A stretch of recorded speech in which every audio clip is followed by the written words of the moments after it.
ମୁଁ ହରେକୃଷ୍ଣ ମହତାବ ହେବି ପିଲାବେଳୁ ଚାହିଁଛି। केमती प्रस्तुत करुथिले सर बजेट? ମୁଁ ଯେଉଁ ବର୍ଷ ଦାୟିତ୍ୱ ନେଲି ଦୁର୍ଭାଗ୍ୟର କଥା ମୁଁ ପ୍ରଥମ ଫାଇଲ ଯେତେବେଳେ ମୋ ପାଖକୁ ଆଣିଲି ଉପରେ ଆମର ଦୁଇଟା ଜିନିଷ ଭରି ହେଇକି ରହିଛି, ଚାଷ ହଉ ଜଙ୍ଗଲ ସମ୍ପଦ ହଉ ଏ ଭରି ହେଇକି ରହିଛି। ଆମେ ତାକୁ ବ୍ୟବହାର କରିବା ଶିଖିଲୁ ନାହିଁ, କେବଳ ସେଇ ଜାଗା ଖୋଳିକିରି ଆମେ କେମିତି ଖଣି ବିକ୍ରି କରିବୁ ସେଇ ବ୍ୟବସ୍ଥା ଚାଲିছে। କେମିତି ସମୟ କାଟୁଥିଲେ ସେ ଏମର୍ଜେନ୍ସି ସମୟରେ କିଛି କହିବେ? ନାଇଁ, ଏମର୍ଜେନ୍ସି ସମୟ ମୋର ସବୁଠାରୁ ମୂଲ୍ୟବାନ ସମୟ। मूल्यवान समय ମୋ ପାଇଁ ଆପଣ ତ ଜେଲ୍ ରେ ଥିଲେ। ଜାତକ ଗଣନା କରିବା ଓ ଜାତକ ତିଆରି କରିବା ମୁଁ ସେ ଜେଲ୍ ଭିତରେ ଶିଖିଲି। ଯେତେବେଳେ ମୁଁ ସେ କଡ଼ିକି ଓହ୍ଲେଇକି କରଲେ ଉଠାଏ ବହୁତ କଷ୍ଟ ହୁଏ, ଆଖିରୁ ପାଣି ଗଳି ମାନେ ବୋପାଲୋ ମାଲୋ କାନ୍ଦିବା ଆରମ୍ଭ କରେ ଏଡ଼େ ବଡ଼ ହେଇକି ମଧ୍ୟ। ଯେଉଁ ସେକ୍ରେଟାରୀ ମାନେ ଅତି ମାତ୍ରାରେ ଆଇନ କାନୁନକୁ ନ ଦେଖିକିରି ଲୋକଙ୍କର ସୁବିଧାକୁ ନ ଦେଖିକିରି ସରକାରୀ ଦଳକୁ କଥାକୁ ଦେଖିକିରି କାମ କରନ୍ତି ସେମାନେ କ୍ଷତି ପହଞ୍ଚାନ୍ତି। କିନ୍ତୁ କ'ଣ ଘଟିଲା ଯେ ପୁଣି ବିଜେଡିକୁ ବାଏ ବାଏ କରିଦେଲେ? ଯେ ମୁଁ ଯାହା ଚାହିଁଥିଲି ରାଜ୍ୟ ସରକାରଟି ଗୋଟେ ଷ୍ଟେଟ୍ ପାର୍ଟି ଗଢ଼ିବ ଏବଂ ସେ ଷ୍ଟେଟ୍ ପାର୍ଟିଟାରେ ରାଜ୍ୟ ସରକାର ଚଳେଇବ, ଆମ ରାଜ୍ୟର ଏଇଆ ଡେଭଲପମେଣ୍ଟ ହେବ, ସେଇଟା ହେଇପାରିଲା ନାହିଁ। କେଉଁ ଘଟଣା ରାଜନୀତିରେ ଆପଣଙ୍କୁ ସବୁଠାରୁ ଅଧିକ ଅବଶୋଷ ଆଣିଦେଇଛି? ମୁଁ କୌଣସି ପୁରସ୍କାର କେବେ କେଉଁଠି ପାଇନାହିଁ ବା ଚାହିଁନାହିଁ।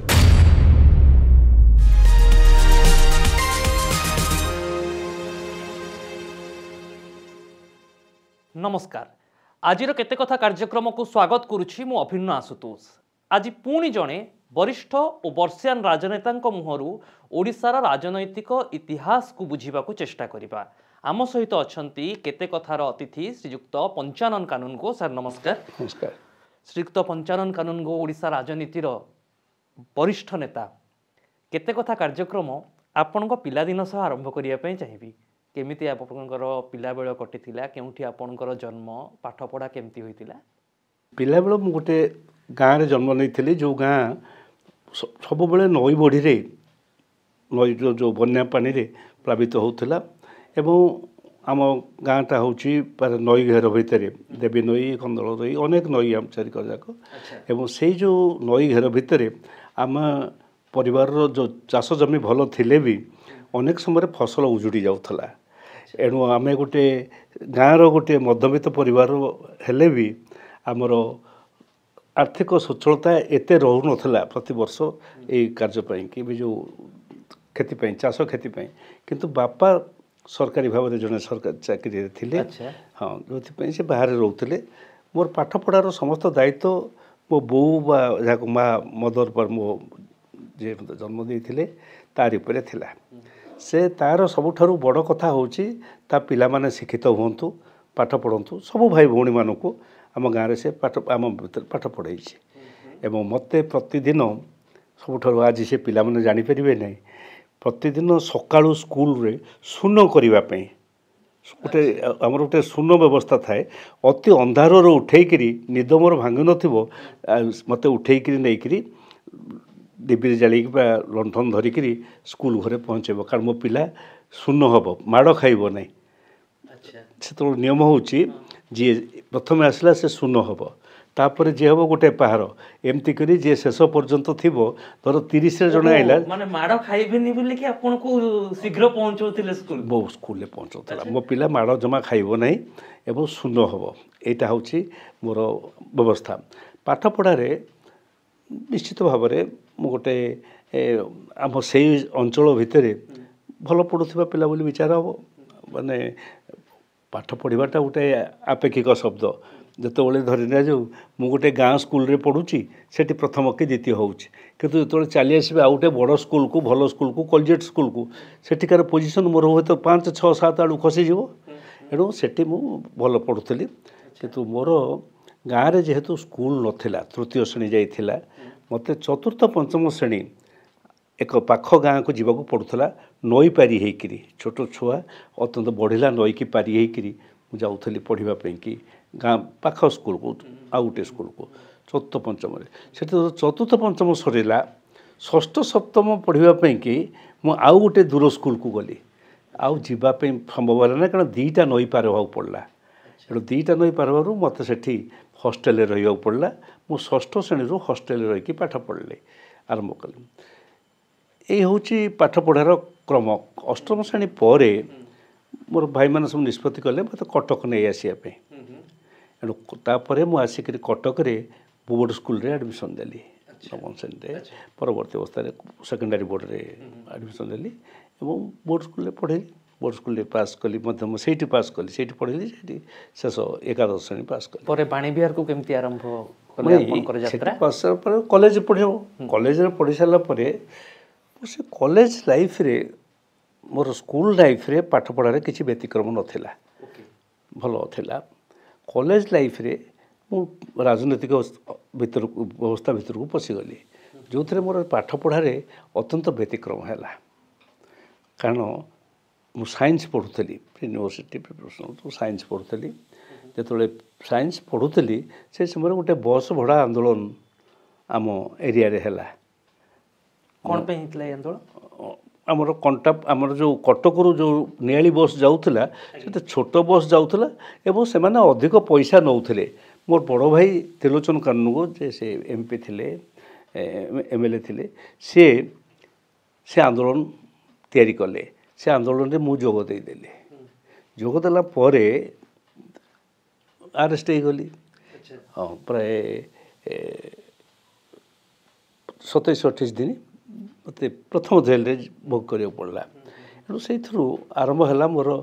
ରାଜନୈତିକ କାର୍ଯ୍ୟରେ, ମାନେ ଏଇ ସାମାଜିକ କାର୍ଯ୍ୟ ବା ଲୋକଙ୍କ କାର୍ଯ୍ୟରେ ପ୍ରବେଶ କରିବାର ପ୍ରକ୍ରିୟା ଆରମ୍ଭ ହେଲା ଏବଂ ପାଠପଢ଼ାଟା ସେ ବ୍ୟାଘାତ ହେଲା। ପାଠପଢ଼ା ବ୍ୟାଘାତ ହେଲା ପରେ ମୁଁ, କାରଣ ମୋର ଗୋଟେ ପାଠପଢ଼ା ପ୍ରତି ନିଷ୍ଠା ବି ଥାଏ, ଏଇଠି ଯେଉଁ ବ୍ୟାଘାତ ହେଲା। ତାପରେ ଷ୍ଟୁଡେଣ୍ଟ ଆନ୍ଦୋଳନ ହେଲା, ଛାତ୍ର ଆନ୍ଦୋଳନ 69 ମସିହା।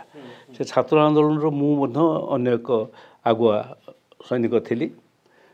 ଯେଉଁଥିରେ ମୋର ପାଠପଢ଼ା ଯେତେବେଳେ କ୍ଷତିରେ ହେଲା ମୁଁ ଆଉ BAରେ ଭଲ କଲିନି। ମାନେ ଗ୍ରାଜୁଏସନରେ ସାଇନ୍ସରୁ ଆର୍ଟ୍ସକୁ ବଦଳି କରି ପଢ଼େଇଲି ଏବଂ ସେଠି ମଧ୍ୟ ଭଲ କଲିନି। ଭଲ ନ କରିବା ଫଳରେ ମୁଁ MA କେମିତି ପଢ଼ିବି, କେଉଁଠି ପଢ଼ିବି? ମୋର କିନ୍ତୁ MA ପଢ଼ିବାର ଗୋଟେ ଇଚ୍ଛା ଥାଏ ଇତିହାସ ବିଭାଗରେ। ହିଷ୍ଟ୍ରିରେ କାହିଁ ପଢ଼ିବି? ଯଦିଓ ସମସ୍ତଙ୍କର ଧାରଣା ଥାଏ ଅଛି ଯେ ମୁଁ ହେଉଛି ଇକୋନୋମିକ୍ସର ଷ୍ଟୁଡେଣ୍ଟ ବୋଲିକରି, କିନ୍ତୁ ମୋତେ ଇତିହାସ ପଢ଼ିବାକୁ ଥାଏ। ଏଇଥିପାଇଁ ମୁଁ ହରେକୃଷ୍ଣ ମହତାବ ହେବି ପିଲାବେଳୁ ଚାହିଁଛି। ଡକ୍ଟର ମହତାବ ହେବି। ଡକ୍ଟର ମହତାବଙ୍କର ଯାହା ସବୁ କାର୍ଯ୍ୟ ଅଛି, ସେ ଲେଖାଲେଖି କରନ୍ତି, ସେ ସାମ୍ବାଦିକତା କରନ୍ତି, ସେ ଭଲ ରାଜନେତା ଥିଲେ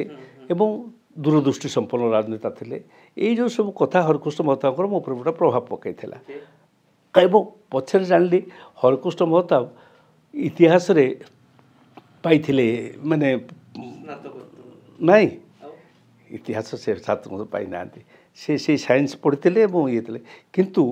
ତାଙ୍କର ବହି ବାହାରିଥିଲା ଇତିହାସର, ଓଡ଼ିଶା ଇତିହାସ ଲେଖକ ସେ। ସେଇ ଓଡ଼ିଶା ଇତିହାସ ଲେଖକ ହିସାବରେ ମୁଁ ଭାବିଲି ସେ ଜଣେ ଇତିହାସ ପଢ଼ିଥିବେ। ତେଣୁ ଇତିହାସ ପଢ଼ିବାକୁ ଗଲି।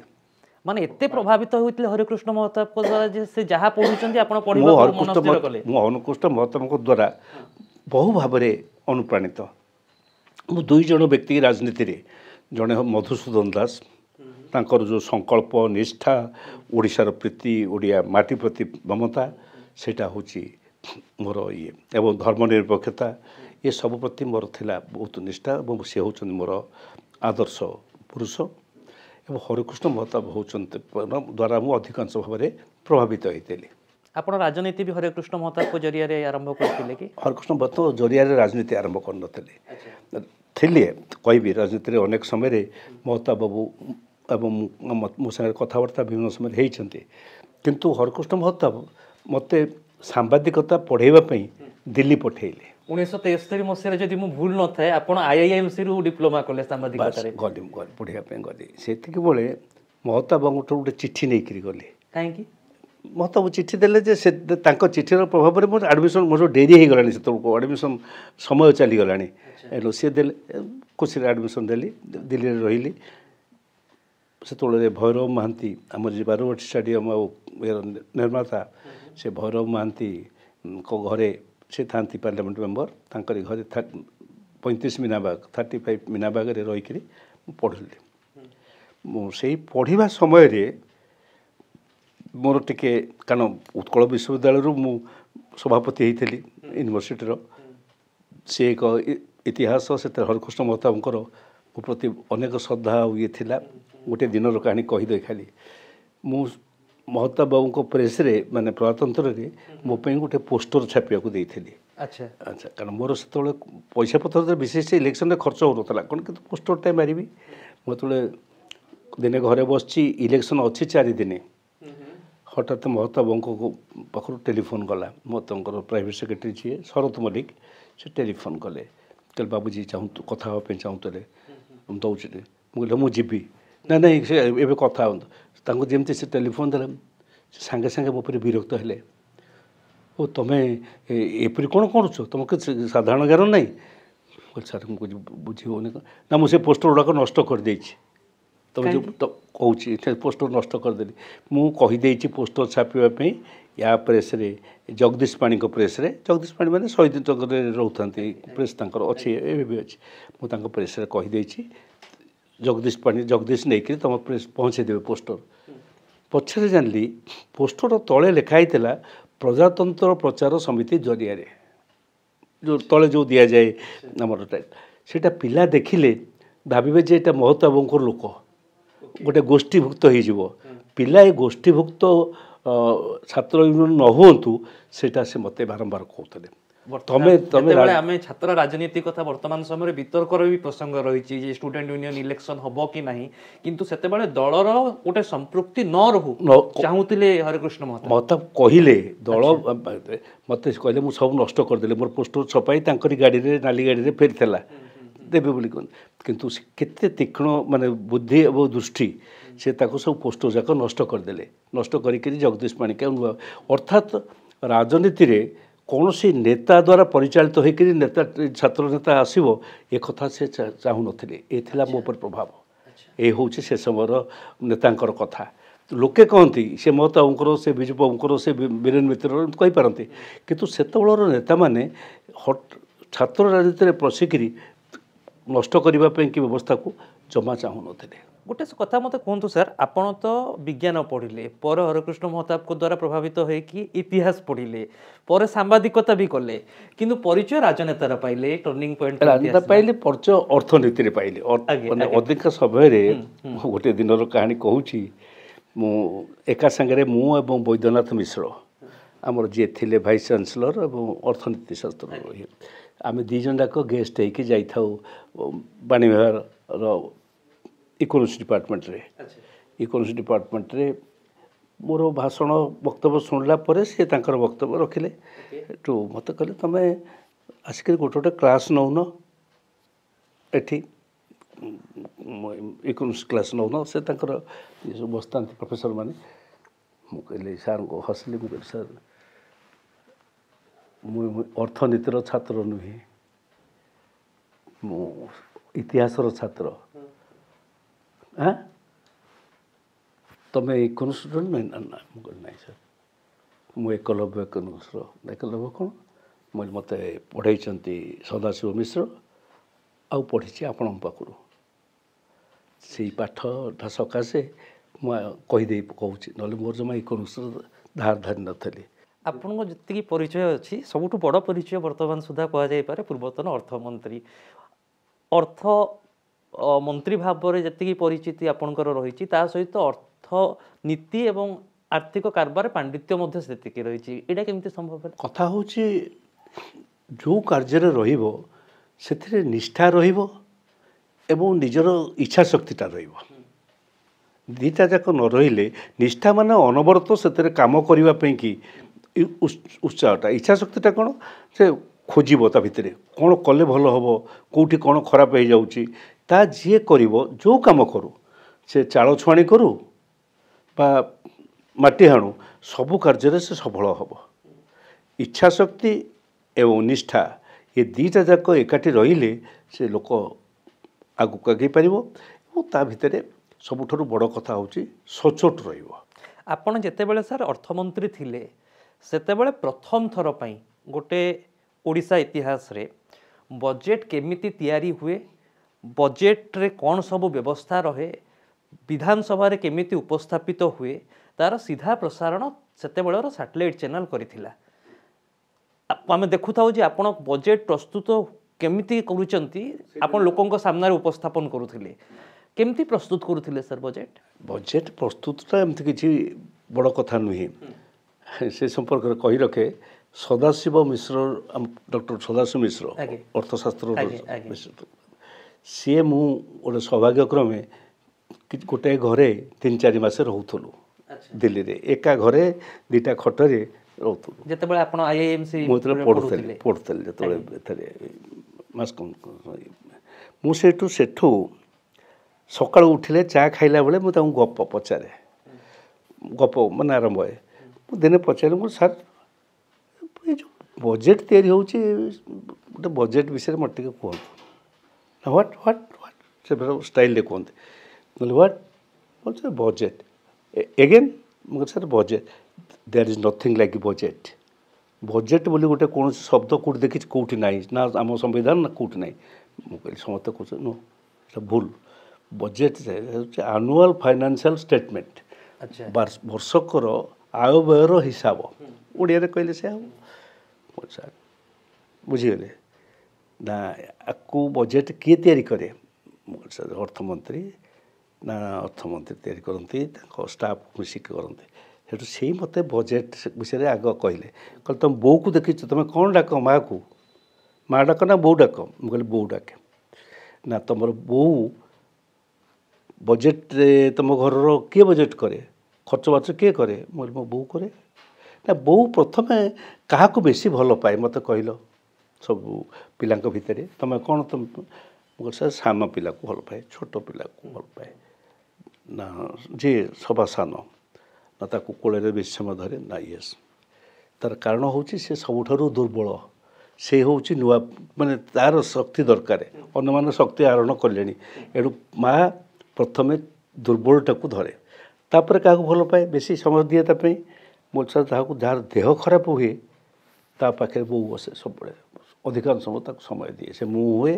मझिया भाई बा भौणी आउ जी हूँ येस जी स्वास्थ्य दृष्टि दुर्बल एवं स्वास्थ्यर अवहेला होती जहाँ प्रति स्वास्थ्य हूँ प्रायोरिटी एमती भाव से मत पूरापूरी बजेटा को 5-7 दिन गपरे पढ़ेले जे आम बो तैयारी करुवा बजेट शिक्षा स्वास्थ्य स्वास्थ्य प्रायोरिटी सेकेंड हूँ शिक्षा ए जिनस बढ़िले आ सबुठ बड़ कथा से मत पढ़े जहाँ कौन अर्थशास्त्री पढ़ाती ना से कहले तुम घरे धान रख कौन सर विभिन्न प्रकार अच्छे आम घरे अमार अच्छे आम घरे खणी पड़े आम घरे ओलिया बंधा है आम घरे एथि अच्छे डोली रे रहे यस डोली ओलिया खणी आउ ये अमार बोले आमर जो सरी आसे डोली रू कढ़ाए आम ओलिया काढ़ुना ओलिया धान रहे पड़ो बोलिक ये बिलू को जावाई जो बिहन जीव तापर जो सेटा सरी जाए उड़ी सरी जाए आम जब पर्वपर्वाणी थाए आम एठू अमार धान खासु एवं सभा शेष खणी खोला है से वर्ष आसा पूर्व खणी खोलाए ना येस संपत्ति 4 प्रकार अच्छी आम पाखे बड़ संपत्ति अच्छी आम सामने थुआई चाष सबुठारु शेष संपत्ति हूँ आमर खणी आम जितेबाला अति दुर्बल हो पड़ा खराब अवस्था को जीवा से खणी खोलिक बिक्री करवा बाहर करवा बिक्री करवा पैसा अर्जन करवा किंतु प्रथम खणी खोला जाए ना से मत पढ़े जोटार विपरीत अर्थनीति बर्तमान ओडिशा रे चलछि आमर जहाँ उपरे अच्छी उपरे आमर 2टा जिनस भरी होकर रही संपद आमर जो चाष जंगल संपद हो खनिज ये संपद ये भरी होकर रही आम ताकू व्यवहार करवा शिखिलु ना धरीने जो जंगल रे जंगल जात द्रव्य को लेकिन बर्तमान डाबर करें जो इमामी डाबर जो व्यवहार करुचे से सब हूँ जंगल जात द्रव्य से तैयारी कर बर्तमान रामदेव कले विभिन्न कंपानी बड़ बड़ कंपानी सब गोटे शिल्पर मर्यादा पाइलानी बहुत बड़ शिल्प मर्यादा पाइलानी से किंतु ओडिशा रे गोटे से तो हो पारा ना ଆପଣଙ୍କ केवल समयरे- से जगह खोलिकी आम केमी खଣି बिक्री करूँ से व्यवस्था चलছে आपणको समय जितेबाला प्रथम बजेट तैयारी कले आपण कौन घटना को बा केउं दिग को अधिक गुरुत्व देले अधिक गुरुत्व दौली जो तो दुईटा कथा उपरे मोर प्रथम मन अच्छी ये जो बुढ़ा बुढ़ी एम कि आमर जो वार्धक्य भत्ता से भत्ता संख्या लोकों पाखे केमी अधिक पहुँचब कारण सोशल रेस्पॉन्सिबिलिटी सरकार प्रथम कथा जनमंगल राष्ट्र एटू सहीटा को मु गुरुत्व देइथिली द्वितीय कथा हूँ आम से समय जिते गुड़ाक कारखाना आइदर मरी जाइथिला माने पूरा खत्म हो जाइथिला बंद हो बा जाइतिला दुर्बल हो जाइथिला से जो चीनी कल उद्धार करने चेष्टा करी होता से चीनी कल सब जो दुर्बल हो जाइथिला चीनी कल लुगा कल सब उद्धार करने चेष्टा करी एटा आपनकर सबुठ बड़ उपलब्धि बोली आपण भाबନ୍ତି। से आर्थिक अवस्था बहुत खराब थिला बहुत खराब लोक मैंने दरमा पाइबा पैसा पाऊन मु जो वर्ष दायित्व नेली मंत्री हेली दुर्भाग्यर कथा मु प्रथम फाइल जो मो पाखक आनिली से अच्छा बर्तमान स्पेशल सेक्रेटरी फाइलटे हूँ सर दरमा एमासर बोले दरमा कौन है असुविधा ना पैसा ना दरमा दवापाई कौन करवा ताले ଆପଣ ମାଗିଲେ ନାହିଁ ବ୍ୟାଙ୍କ ଫ୍ୟାଙ୍କରୁ ଲୋନ୍ ନା କେଉଁ ବ୍ୟାଙ୍କ ମନା କରୁଛନ୍ତି ଆଉ ଲୋନ୍ ଦେବା ପାଇଁ ମାନେ ବ୍ୟାଙ୍କରୁ ଲୋନ୍ ମଧ୍ୟ ଆମେ ଗୋଟେ ସାଚୁରେସନ୍ ପଏଣ୍ଟରେ ପହଞ୍ଚି ସରକାରକୁ ଦେବା ପାଇଁ ବ୍ୟାଙ୍କ ବି ଲୋନ୍ ମନା କରିଦେଉଛି ମୁଁ କହିଲି ତାହେଲେ କ'ଣ କରିବା ନା ଆପଣ ଟିକେ ନୂଆ ଆସିଛନ୍ତି ଆମେ ରିଜର୍ଭ ବ୍ୟାଙ୍କର ଜଣେ ୟାଙ୍କୁ ଲଗେଇଦେବୁ ଆପଣ ତାଙ୍କୁ ଫୋନ୍ କରିବେ ସେ ଆମକୁ ଦିଅନ୍ତୁ ଗୋଟେ ଓପନ୍ କରନ୍ତୁ ମାର୍କେଟ୍ ବୋରିଂ ପାଇଁକି ଆମକୁ ଗୋଟେ ଅନୁମତି ଦିଅନ୍ତୁ ମୁଁ କହିଲେ କ'ଣ ହେବ ନା ହେବ କାରଣ ଆପଣ ନୂଆ ଆସିଛନ୍ତି ଆପଣ से कहली एवं 270 कोटी टंकार माने कहले 300 कोटी टंका आमको दिंतु ओपन मार्केट बोरिंग बैंक मान को टिके सेटा हैला से दिन आम 270 कोटी टंका आहरण कलु बैंक मानक लोक दरमा देलु 26 तारीख मोर मन अच्छे ये हूँ सिचुएसन से तो गोटे बड़ समस्या थिला जे सरकारी कर्मचारी दरमा पाउना दरमा देवा पैसा मनी फ्लो भी नथिला जमा नथिला बहुत खराब अवस्था तापर आमर रेवेन्यू डेफिसिट थिला मोर जहाँ मन पड़ुची 2800 कोटी टंका माने आय ठारू व्यय 2800 कोटी टंका माने रेवेन्यू डेफिसिट थिला सौभाग्यक्रमे सेटा मोर केते तादरे अछि कहबी नहीं कि ऑफिसर मान समस्त सहयोग निश्चय अच्छी किंतु सेटा काकतळ न्याय बोली मु कहे काकतळ न्याय कौन ना मु जो जगह को जाइछि से जगार सफलता गोटे आकस्मिक भाव में आसे से ही वर्ष आरंभ है से मसरे आरंभ है से मसरे जो मस दायित्व नेली आरंभ है डेफिसिट कमिबा अच्छा एवं से 2 वर्ष शेष आड़ को 2004-5 बेलू डेफिसिट कमिक सरप्लस हो गला एटू बजेट तैयारी करबा आर्थिक दृष्टि गोटे बैकवर्ड स्टेट आर्थिक भाव में सफलता पाइला एकदम से टाइम्स ऑफ इंडिया लिखिला नवीन पट्टनायक सरकार टाइम्स ऑफ इंडिया टुडे जो अगस्ट मसरे करे स्टेट ऑफ स्टेट्स माने विभिन्न राज्यर स्थिति संपर्क में से वर्णना कला जे ओडिशा होची गोटे प्रस्परिंग स्टेट आगु को आगु होची प्रथम वर्ष माने मोर दायित्व नवार प्रथम वर्ष लिखिला से एणु बजेट तैयारी करने अपेक्षा बजेट मैनेजमेंट हूँ सबुठारु बड़ इम्पोर्टाट कथा केमिति खर्च कर बर्तमान पैसा बेसी आसिले जल बहुले शस्य हानि जल गहले विहीन शस्य हानि सेमती अर्थ बेसी रहिले बर्बादी हुए जदि संयत भाव में तुम खर्च न कर अर्थ नथिले तमें से जो खराब अवस्था केमिति चलिबो सेटा मध्य गोटे बड़ सर आपण जेतेबेले अर्थमंत्री थिले ओडिसार आर्थिक स्थिति सेतेबेले अति निम्न स्तर रे थिला बहुत कम खराब थिला आज जेतेबेले आमे चिंता करूछु 2025 मसिया रे अछु प्राय 3 लाख कोटी टंका आज बजेट आसी पहुंचिलानी ए 25 वर्ष भितर कोन सब बड़ परिवर्तन आपण अर्थनीति रे देखुचंती राज्य बजेट देखुचंती अर्थनीति रो निश्चय सफलता माने हमर आर्थिक स्वच्छलता आछि आर्थिक स्वच्छलता आछि आर्थिक मैनेजमेंट विफलता आछि आर्थिक स्वच्छलता कौन वर्तमान पाखापाखि आमर सरप्लस 50,000 कोटी टंकार ऊर्ध्व रोचे से 28,800 कोटी टंका माइनस रोला बर्तमान अधिक टंका आम पाखे आसूँ टंका कौटू आसूँ ना दुईटा सूत्रु से 120 कोटी टंका मद व्यवसाय आम पाऊलु माने जो निशा द्रव्य एक्साइज ड्यूटी बर्तमान एक्साइज ड्यूटी रे आम 14,000 ରୁ 16,000 कोटी टंका वर्ष को पाऊँ खड़ी खादान रू आम 2,000 कोटी टंका पाऊलु बर्तमान आज दिन में 47,000 ରୁ 49,000 कोटी टंका पाऊँ ये दुईटा आय खूब बढ़ी जाइए दुईटा तृतीय कथा सेल टैक्स कारण इकोनॉमिक एक्टिविटीटा बढ़ी दुकान बजार बढ़ी लोके बजार जाऊँच आर्थिक सचलता मार्केट सचलता बढ़ी से आय वृद्धि पाई सो आय बढ़ी किंतु व्यय कर तरीका व्यय कौ बाटे प्रायोरिटी दबा क्या प्राथमिकता दबा से कथा है ना जितेबाला सर बजेट्र कथा आसे जो माने प्रकृत में दारिद्र्यर सीमारेखा तले अच्छा से अनेक किसी व्यवस्था करने कथा सरकार भी कहती लोके मध्य अनुभव करती सहित गोटे अभियोग भी हुए जे प्रकृत में मध्यवित्त व मिडिल क्लास लोकों बजेट्रे किसी न था ये अभियोग सत कि बजेट जे तैयारी करती से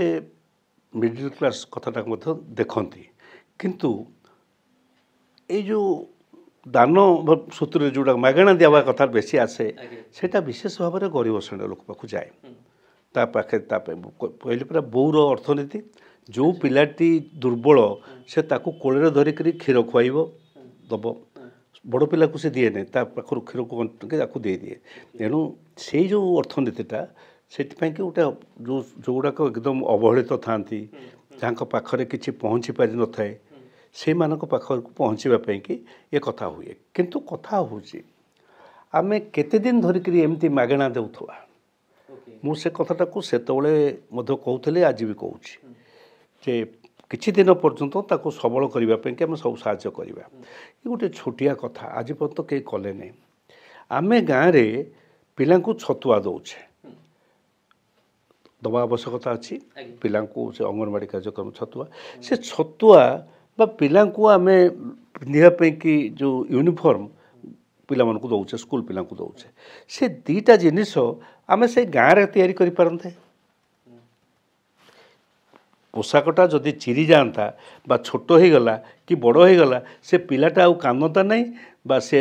शिक्षकों को शोधता नहीं जे कौटू किणी आनी पैसा देकर मागणा पैसा नौ स्थानीय रोजगार भी गोटे बाट स्थानीय रोजगारटा आस्ते कि बाट खोलता सेमती छतुआटा से होता सब जिनस से अच्छी छतुआटा तैयारी होता क्षीर से अच्छी क्षीर से उत्पादन दिखाता ताहले कौन होता लोक निजुक्तिटा भी बढ़ता एवं से माने खाते खाଇବା व्यवस्था भी बढ़ता माने से पुष्टिकर खाद्य खाते ये कथाटा आज पर्यंत है नहीं मागणा देला बेले कहीं कथा कहूँ गत 6 वर्ष तले 6-7 कि आउटे अधिका हम जयललिता था ये था मुख्यमंत्री था हठात खबर कागज पढ़ी से ग्राइंडर सबू निर्वाचन प्रतिश्रुति मागणा देवाई अच्छे भोट नहीं बड़ विचित्र कथा गोटे ग्राइंडर एत पैसा गोटे मागणा तुमको दौ मुझे जड़े से अफिसर थे मोर जनाशुना थे फोन कली बोले आपड़ ये ग्राइंडर दौरान मागणा दिखाऊँ सरकार हेटू कहले हाँ बोले कहीं ग्राइंडर दौरान साइकेल दौरान बोली बाहर साइकेल देवे झील मानू ना से दीटा एक इंडस्ट्री आमर फल कर तलू को खसी जाइए कारण ग्राइंडर सब से ग्राइंडर व्यवहार करते दक्षिण भारत में से समस्ते पिठापଣା किंतु से मार्केटा फल कर से जो ग्राइंडर तैयारी जो मैंने माने प्रस्तुत करता कारखाना माने से माने सब बर्तमान विचार अच्छा रिसेसन हो जाइए आम यहीटा कले किसी समय कि पुष्टि करूँ ये आसीगला बड़ लोक साहय आसीगला आम गरीब लोक ना बड़ लोक को साहय दल किंतु ता द्वारा साइकेल ये आम साइकेलटा किणिले माड्रास रु किणवा पैसा माड्रास को जीव माड्रास रे जो साइकेल पिलाटी को दिज्व से साइकेल से तैयारी हो सो कारखाना कल कारखाना से डेभलप कला तांकर आर्थिक स्थिति बदलला से जितेबाला जहाँ किसी कार्यक्रम बजेट कर बजेट मैनेजमेंट एपरी हवा उचित जो थे रिटर्न मिल ताको आम कहूँ कॉस्ट बेनिफिट रेशियो आमे एतिक पैसा देलु तार बेनिफिटटा केते मिलला परोक्ष हो बा प्रत्यक्ष हो गोटे पूरा गोटे चेन रे गोटे चेन हम गोटे चेन से कथाटा सेठी आमे ये कथा हो नहीं बर्तमान बजेट रे कथा केही देखु नांती मु अनौछि से दिल्ली रे हो से ओडिसा रे हो ये कथा बर्तमान देखि सर यार भितरे यदि निकट अतीत कथा आमे देखिबा अर्थनीति रे किछि बड़ परिवर्तन आसीछि ता भितरे किछि संस्कार भी आसीछि आपण डिमोनेटाइजेशन भी देखिचंती आपण जीएसटी कथा भी सामना को जानिचंती तो ए सब प्रकृत रे केते फलप्रद हेछि वर्तमान समय रे अर्थनीति को बूस्टिंग करि मु तो बारंबार कहिछि से जो हमर हला डिमोनेटाइजेशन सेटा सबुठारु क्षतिकारक से समय जोदन आरंभ हला मत हमर एठी गोटे retired IAS officer IPS officer गोटे एसोसिएशन अछि मत गोटे मीटिंग की डाकिथिले सेठी तांकर सेठन कहिथिले मु कहली एटा गोटे सबुठारु खराब व्यवस्था भारत वर्ष रे एवं दुर्बलता दुर्बल ये करदेव भारत वर्ष अर्थनीति करदेला ये जो डिमोनेटाइजेशन रे जहाँ भुसुड़ी गला सी आ उठी पार्ला नहीं सी कहार नष्ट करदेला ना small scale medium scale industry गुड़ाक एमएसपी जोड़ाक स्मॉल एंड मीडियम इंडस्ट्रीज से गुड़िक उठी पार्लु ना से बहुत दुर्बल हो गला अधिकांश जगह खत्म भी एमएसएमई सेक्टर तो अनुदान भी बढ़ी एबे अनुदान बढ़ाऊन उठेबा किंतु मत लगुना से रिटर्न मिलूँ जो जीडीपी की जो कंट्रीब्यूशन तार से परिमाण रे ना किंतु आर आमर जो जीएसटी रो निश्चित भाव में उपकार अच्छी कार उपकार आसला आय बहुत बढ़ी से केंद्र हाथ को सब चलीगला धरीने जो आमर कौन होता मो गोटे समय कहूँ मुझे जो दायित्व थी आमर गोटे कंपिटिशन चलता जे केते परिमाण रे आमे आदाय करिवु एफिशिएंसी मु जो कहूँ एफिशिएंसी टाको देखैबु आदाय रे से 3-4 वर्ष 5 मसिया पर्यंत पूर्व वर्ष अपेक्षा ग्रोथ रेट 21% 23% एपरक 30% रे पहुँची जाइथाला बर्तमान तो 14% आम राज्य जावाई कि ये नुहे समर्थन नुहे कहीं तार कारण हूँ आ कंपिटिशन नहीं राज्य राज्य भितर तो प्रत्यंता नहीं एक नंबर द्वितीय नंबर हूँ आमे जो ये करवा आदाय करवा से आदायर जदि अधिक बेनिफिटा चलीगला केंद्र हाथ को विशेष से आमर गुरुत्व रहे नहीं बर्तमान केंद्र हाथ को ये जो जीएसटी तोर आम 10 टंका आज्ञा गोटे राज्यर भागीदारी भी तो रोचे ना राज्यर भागीदारी तो रोचे केवल राज्यर भागीदारिता ना मोर पूर्ण थिला संपूर्ण थिला प्रथम संविधानिक व्यवस्था अनुसार मु 10 टंका पाउथली टंका ऊपर 10 टंका पाउथली मु वर्तमान 10 टंका 5 टंका केंद्र को देबी मु 5 टंका पाइबी तार माने कौन एणु से कि इंटरेस्टा कमी जाइछि एवं आय मध्य विशेष भाव में राज्य पाऊ नहीं बर्तमान केंद्र भल राज्य बढ़िया आय पाऊ ओके सर अर्थनीति उपर तो बेस आलोचना कली आपण राजनैतिक कैरियर आलोचना टिके अधारे रही जाइथिला आपण बोधे ओडिशार अनेक मुख्यमंत्री सह काम करिसेंती केमती आपण कांग्रेस रे निजर यात्रा आरंभ करथिले मु कांग्रेस रे मु कोन कांग्रेस मो परिवार थिले मोर बड़ भाई एमएलए थिले से पूरा पूरी 67 मसीहा ठारू कांग्रेस एमएलए माने राजनीति रे थिले मु नेचुराली से प्रभाव रे प्रभावित होइकरी युव कांग्रेस रे दिल्ली रे जाइकरी मु मोर ऑर्गेनाइजेशन थिली किंतु 1975 मसीहा इमरजेंसी रे मु जयप्रकाश आंदोलन नथली मु तो इमरजेंसी विरोध करथली इमरजेंसी विरोध करके मु जेल जाइथली माने कांग्रेस छाड़ी देले सेते बेलको ना कांग्रेस रे थिले आ जेल करे युव कांग्रेस थिली पूरा युव कांग्रेस थाई करे आस्तली एवं नेचुरली नाही आउ सेते न रही के मु ये कली आंदोलन कर जतो चंद्रशेखर मोहनदारिया कृष्णकांत अनेक कांग्रेस नेता सेते थिले तंग संगे एणु से आंदोलन रे रहिया फल रे मते जेल हे गला जेल रे कटक जेल रे थी कटक जेल रू गली बौद्ध जेल को बौद्ध जेल रू गली ब्रह्मपुर जेल मुकली ब्रह्मपुर जेल वर्ष 8 मास 9 मास काल केमती समय काटुले से इमरजेंसी समय किसी कहे नहीं इमरजेंसी समय मोर सब मूल्यवान समय मो पाई आपन तो जेल रे थिले कहीं ना मु से समय रे मने पकईले हरिकृष्ण महताब को अच्छा मु से मने पकईली को जवाहरलाल नेहरू को चमत्कार बही सब लिखी जवाहरलाल नेहरू जो जेल भितर जो समय रहिले से समय रे से इंदिरा गांधी के झील को चिठी लिखुंट से चिठीटा गोटे बही हो गला विराट पुस्तक होगा हिस्ट्री वर्ल्ड हिस्ट्री होगा जवाहर ये हरकृष्ण महताब लिखिले से समय इतिहास है मुझे आरंभ कली से समय लिखा देखिए समयटा नष्ट करवा उचित नुहे मुझे लिखिली मुझे दुईटा कथा पाइली अचीव करी गोटे हूँ मु जातक शिक्षा करवा माने जातक गणना करवा जातक तैयारी करवा मुझे जेल भितर शिखिली अच्छा से जड़े भद्र लोक थे मो सांगे मुझे बाइकुलीकर बही नहीं पढ़ी मुझे तैयारी करी यहाँ शिखी यहाँ गोटे शिखिली लेखा लेखी कली से समय एणु यहाँ मोपाई कि देला मत आशीर्वाद बोली कह पड़ो तो आउ गोटे कथा तेलुगु भाषा ब्रह्मपुर जेल शिखिली ब्रह्मपुर जेल रे जड़े आसी पहुँची जेल कैदी थे नक्सल बाड़ी से स्कूल टीचर थे से भल तेलुगु टीचर नायडू बोलिकी तेलुगु मत शिक्षा आरंभ करते से समय मोर होगला तेलुगु कहीं शिखा इच्छा कले तेलुगु कहीं शिखा इच्छा कले गोटे भाषा पाइबी बंगला शिखी एठी पढ़ुली बंगला बही पढ़ुली जो रही घर भितर सब पढ़ाई सुजोग पाऊँ आउ गोटे दुटा भाषा शिखिले कौन मो भाषा मोर रु आउ दुटा भाषा शिखबार किसी असुविधा ना तेणु से शिखी यही लाभ मोर थिला मु लाभ जो कहली यही थिला व्यवस्था किंतु जेल तो जेल जेल रे रहिले मु जेल रो दुर्भाग्य कहानी टिके खाली कही दिए मोर ये छाती उपरे गोटे बथ है बहुत बहुत पेन है ब्रह्मपुर जेल रे मत ब्रह्मपुर डाक्तरखाना को नहीं गला बेले मो हाथ कड़ी गोड़े गोड़ कड़ी रहीकि से इथिरे पकईदेले कौन खटिया धीरे जो खटिया रही से हाथ में हाथ थाए गोड़े बदी कड़ी भी थाए एवं चारिजण तो जगिबे ता सत्वे यहाँ थाए जो मुझे कड़ी की ओल्ल करले उठाए बहुत कष्ट हुए आखिर पानी गल पड़े माने बुपालो मालो कांदा आरंभ करे एड बड़ होठू जी डाक्तर आसला मु समस्त को हाथ जोड़ी कहली बोले हाथ कटा तो काढ़ी दिया कहतु ना एमरजेन्सी आम कि मैंने कौन डॉक्टर माने आपन असुस्थता सत्वे भी आपन को देहरे कड़ी पड़ीथिला एटी हाथ कड़ी पड़ीथिला गोड़े पड़ीथिला किंतु से समय रे राजू दास बोलिक जड़े डॉक्टर कटकर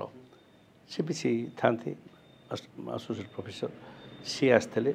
मो भौणी जाइए मो देखापी कि सी कहला टे हाथ ठीक अच्छे सी भी जान देखिले केमी से डाकिले जो चारजणिया जो टीम थे कहले बाबू तुम तो अच्छ ये ना ना ना हाथ कर ना सर आम खोली पारू ना ना खोली पार ना तो मुझे जाऊँगी तो मुझे पेसेंट देखी ना मुझे पेसेंट देखी ना ये पेसेंट को तुम नहीं जाओ बा ये पढ़ी था मत दायी कर मुझे लिखिदे जाऊँगी नोट ये सी कौन से कथबार्ता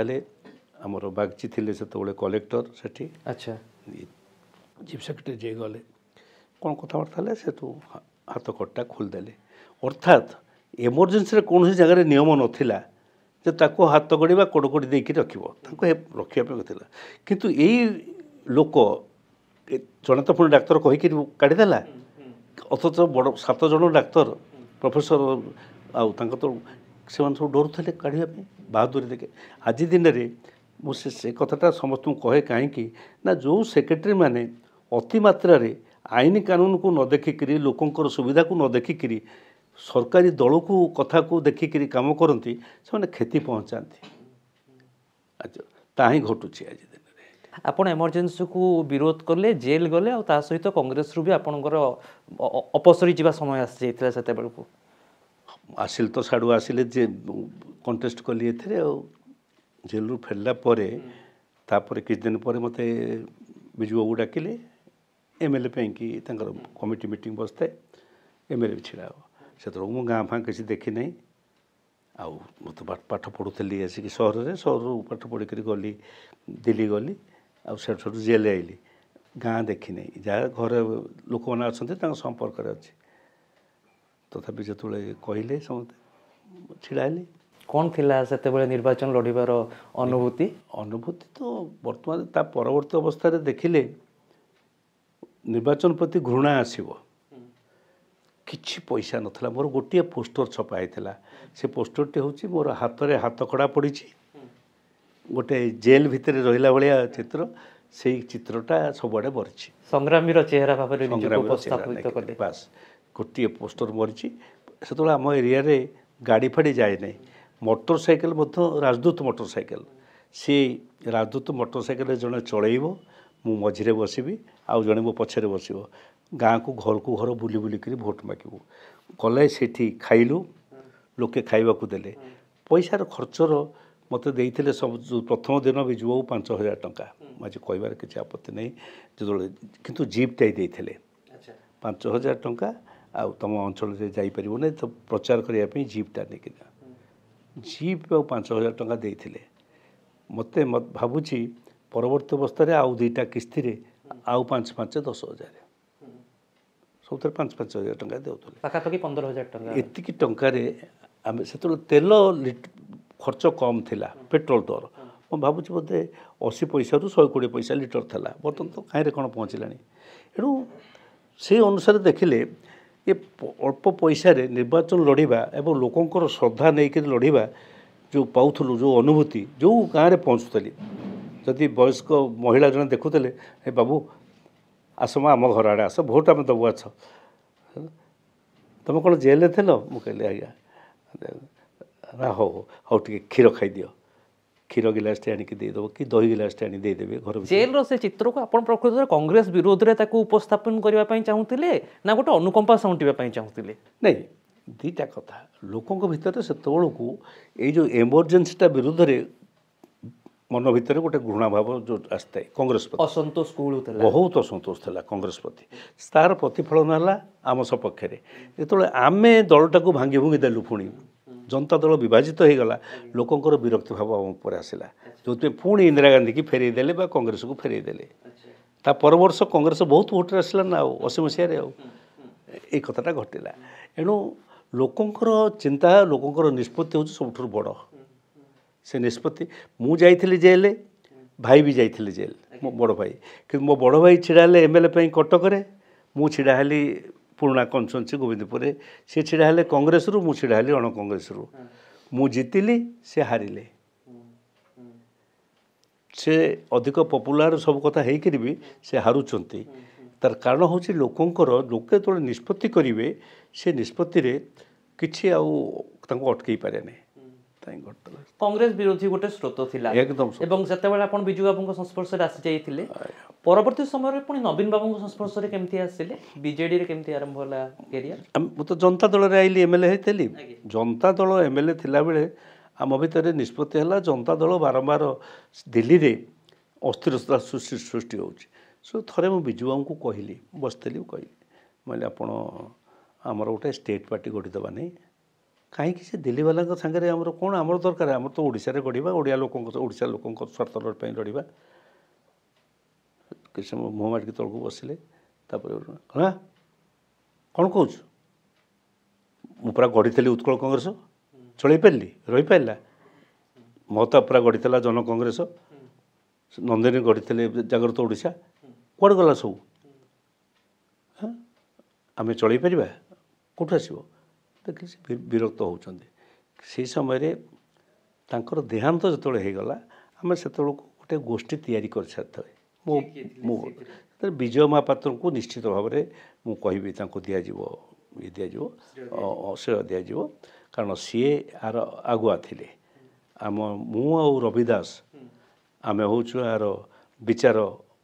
ବିମର୍ଶ କରିକି ୟାକୁ ନିଷ୍ପତ୍ତି ନେଉ ଏବଂ ସେ ତାକୁ ସେ ନେତୃତ୍ୱ ମାନେ କାର୍ଯ୍ୟ ସେ କରନ୍ତି କନଷ୍ଟିଟ୍ୟୁସନ୍ ତିଆରି ହେଲା ସମ୍ବିଧାନ ହେଲା ଏବଂ ଆସ୍ତେ ଆସ୍ତେ ଦଳ ଗଠନ ହେଲା ବିଜୁ ଜନତା ଦଳ ତା ନାଁ ହେଲା ନବୀନ ବାବୁ ତାର ପ୍ରେସିଡେଣ୍ଟ ହେଲେ ଆଉ ସେତେବେଳେ ଆପଣ ବି ବେଶ ପାୱାରଫୁଲ୍ ଥିଲେ ବିଜେଡ଼ିରେ ଆପଣଙ୍କ ଚେହେରା ବି ବେଶ ସାମ୍ନାରେ ଥିଲା କିନ୍ତୁ କ'ଣ ଘଟିଲା ଯେ ପୁଣି ବିଜେଡ଼ିକୁ ବାଏ ବାଏ କରିଦେଲେ ବିଜେଡ଼ି ମୋତେ ତ ବାହାର କରିନାହିଁ ବିଜେଡ଼ିରୁ ମୁଁ ଚାଲିଗଲି କାହିଁକି ଏଇଟା ଏ ବିଷୟ ବାରମ୍ବାର କହି ରଖିଛି ମୁଁ ଏଇଥିପାଇଁ ଯେ ଆମ ଦଳର ସମ୍ବିଧାନ ଯେତେବେଳେ ତିଆରି ହେଇଥିଲା ସେ ସମ୍ବିଧାନ ନିର୍ମାଣରେ ମଧ୍ୟ ମୋର ଗୋଟାଏ ଅଂଶ ଥିଲା ମୁଁ ସମ୍ବିଧାନ ତିଆରି କରିଥିଲି ସେ ସମ୍ବିଧାନ ତିଆରିରେ ସବୁଠାରୁ ବଡ଼ କଥା ଥିଲା ଏକ ସମୃଦ୍ଧ ଓଡ଼ିଶା ଗଠନ କରିବା ଆମର ବିକାଶଶୀଳ ବିକଶିତ ଓଡ଼ିଶା ଗଢ଼ିବା। ଦ୍ୱିତୀୟ କଥା ଥିଲା ଯେ ଆମେ ସେକୁଲାର ଓଡ଼ିଶା ଧର୍ମନିରପେକ୍ଷତାକୁ କରିବା। ସେ ସମୟରେ କ'ଣ ହେଲା, ଆଙ୍କର ଆଡ଼ଭାନୀଙ୍କର ଗୋଟେ ରଥ ଆସିଲା ଭାରତ ବର୍ଷ ବୁଲିଲା। ସେ ଧର୍ମଭିତ୍ତିକ ରଥ, ସେଟାକୁ ମୁଁ ଟିକେ ପସନ୍ଦ କରୁନଥାଏ ବା ଏ ଯେଉଁ ତାକୁ ଲାଲୁ ଯାଦବ ଅଟକେଇଲାଣି ବିହାରରେ। ମୁଁ କାହିଁକି ମୁଖ୍ୟମନ୍ତ୍ରୀଙ୍କୁ କହିଲି ଯେ ଆପଣ ଏଥିରେ ବନ୍ଦ କରନ୍ତୁ ବା ଆପଣ ଏଥିରେ ଯାଆନ୍ତୁ ନାହିଁ। ସେ ମୋ ଉପରେ ବିରକ୍ତ ହେଇ ଉଠିଲେ ଏବଂ ବିଚ୍ୟୁତ ହେଇ ଘଟିଲା ବିଚାରରେ ଯେଉଁ ବ୍ୟବସ୍ଥା ଆମର ସମ୍ବିଧାନରେ ଥିଲା ସେ ସମ୍ବିଧାନରୁ ବିଚ୍ୟୁତି ଘଟିଲା, ସେ ରଥକୁ ଗଲେ। କିନ୍ତୁ ଏଇଟା ବି ତ ସତ ଯେ ଯାହା କୁହାଯାଏ